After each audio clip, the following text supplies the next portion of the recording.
Today is our plant SGCN and SGIN focused technical review meeting for Oregon State Wildlife Action Plan, which is the revision of the Oregon Conservation Strategy. This review is led by Carolyn Eckrich, who is our State Wildlife Action Plan Revision Coordinator. And I do want to acknowledge up front that ODFW does not have statutory authority for or expertise in plants and algae, but we do really recognize the importance of this taxonomic group and wanted to ensure that plant species that are most at risk in the state are emphasized in the revision. Because of this meeting is particularly important, and this allows us to ensure our partners with expertise can help us make sure that the final product is accurate and helpful and can help inform conservation investments across the state. To inform the draft that we're reviewing today, which I'll drop the link again in the chat in just a moment, Carolyn coordinated with our counterpart at the Oregon Department of Agriculture's Native Plant Conservation Program. I'm going to turn this over now to Carolyn and look forward to hearing more from folks today. Thank you, Emily. It's going. And thank you everyone so much for joining us today. We are very grateful for your time. And so this meeting, as Emily said, is focused on the technical review with taxon experts from around the state that can help us refine the information that we present to the public on plants and algae. If you are not a technical expert, you are absolutely still welcome here today. And there will be an opportunity for everyone to submit comments on our website. But our goal here today is really to help refine that specific information on plants and algae species. So today we will be reviewing all of the species categories that are included within our State Wildlife Action Plan, or SWAP. We're focusing today on our species of greatest conservation need, or SGCN, and species of greatest information need, or SGIN. We'll frame up the specific asks for our technical reviewers. Please let us know about the types of information that are available, what is missing, and what you can contribute. We'll provide an overview of the planned algae species on our draft SGCN list. Then we'll open things up for questions and discussion. And lastly, we will discuss next steps and upcoming opportunities to participate. So to start, I just want to provide a refresher of the three broad categories of SWAP species. Our species of greatest conservation need are the species that we've identified as having imperiled conservation status and are what we previously referred to as strategy species. The name change, similar to the name change of the plan, will help us be more in line with national terminology and facilitate use of our plan by partners that cross state boundaries. The next big group is our species of greatest information need.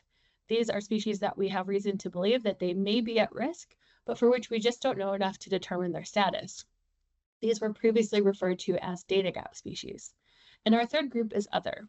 These are species that are not at risk themselves, but there is other reason for us to focus conservation actions on the species. So how did we evaluate if a species should be listed as an SGCN? First, our staff completed a comprehensive process to revise the criteria for selection of species of greatest conservation need in 2023. The conservation criteria developed were based on those used in 2016, with changes to make them more inclusive of all taxa. In previous iterations, different criteria were used for different taxonomic groups, which could become confusing. The end result were 4 criteria presented here in a simplified format. We used these 4 criteria to assess candidate species, with the condition that species must meet 2 or more of the 4 criteria to be included as SGCN. Broadly, these criteria are that the species is vulnerable to threats due to life history traits or ecological characteristics, their population is low or declining, they have a restricted distribution, or their population is impacted by major threats such as disease, invasive species, or climate change. The criteria are intended to identify species that are most at risk in Oregon and for which timely implementation of conservation actions to address existing or potential threats is needed. As a reminder, the Oregon SWAP is non-regulatory. Likewise, the species designations are non-regulatory, but are meant to guide conservation priorities and actions in the state. Our species designations in the SWAP do have the ability to impact the availability of funding through sources such as OEB or OCRF and the prioritization of conservation action statewide. So designation as SGCN is one way that we have to direct our limited resources towards those species that are most at risk. With this background in mind, we would love for you to add your technical expertise to ensure that the 2025 SWAP will be the most accurate, highly functional tool for the state. As we discuss more specific outcomes, please keep in mind if you have information to share. Broadly, our ask is for partners to review the information we've provided and if gaps are identified, to provide technical information to fill those gaps. The SWOP is a document that is widely available and heavily used, with over 120,000 unique users each year. If our partners can help us make sure that we have high-quality information on threats and conservation actions, this information can go to help support effective conservation by practitioners across our state. More specifically, here are some areas where we are looking for technical feedback. The draft list of species is presented in the plant and algae spreadsheet, which is available on the revision website. Emily has added the link to the chat. For species in the SGCN list, we are looking for partners to review the profiles for factual accuracy and to identify missing or out-of-date information. For any proposed changes or additions, we ask that reviewers submit peer-reviewed references and supporting materials that can help inform our final decisions.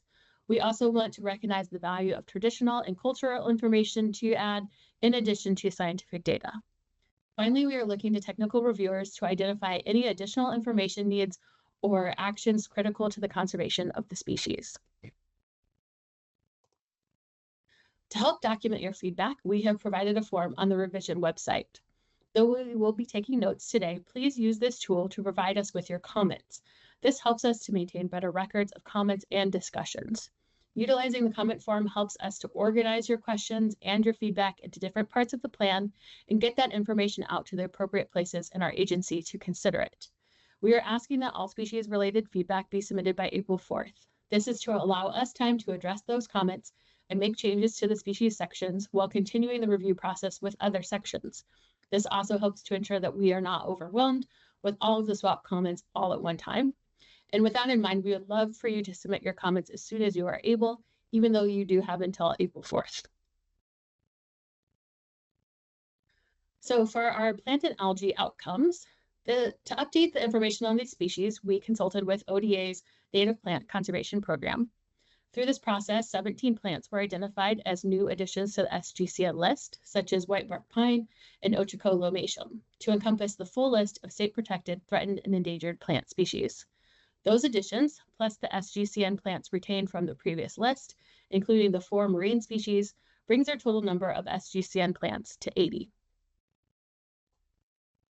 We have worked to populate the information associated with each new species and to update the existing information for retained species on the SGCN list. These are key taxa for which ODFW has no statutory authority, and therefore we do have limited staff expertise and capacity or funding to work on them. However, as a state agency, we do have a mandate to further their conservation and efforts to support their recovery.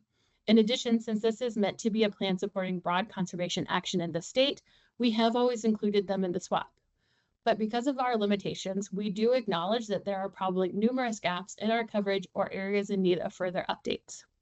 So we are asking that our partners with knowledge of these species please review the content in our species profiles available on the revision website and provide references or data sources that will help us to update this information. We are asking for your review on content in each of the categories present in the species spreadsheet. These include things like the ecoregions, special needs, threats and limiting factors, data gaps, and conservation actions. These are the major categories where we are providing content, but we also welcome review of all information provided for each species. For example, the dynamic nature of taxonomy makes it really difficult to keep track of changes to common names or scientific names, and we want to make sure that we have the correct reference for those. If there is a more current taxonomic authority to reference, we'd love to hear about it. Again, please use the comment form on the revision website to provide your feedback through April 4th. So SGCN, you might recall that I did not mention SGCN on the outcomes page, but as a reminder, these are the species that are potentially of conservation concern, but for which we do not have enough information to determine if they meet the designation of an SGCN. While we have included plants in earlier versions of our SWOP, we have not historically included plants in our SGIN list. We are able to be more inclusive of taxonomic groups this round, and we see this as a key area where we could be providing more information. We also recognize that the list of imperiled plants in Oregon is likely larger than the state listed species. Oftentimes, we have just enough information to indicate a conservation concern, but a lack of knowledge to determine their status, particularly if few surveys are completed each year to inform population status and trends, or species range and habitat associations. These species would be candidates for SGIN. We ask that our partners with expertise suggest plant species along with information needs and the data gaps that make them candidates for listing as SGIN. Specifically calling out those data needs that we need in order to determine their conservation status will help to guide collective work on these species into the future. Again, please provide your information through the revision website by April 4th.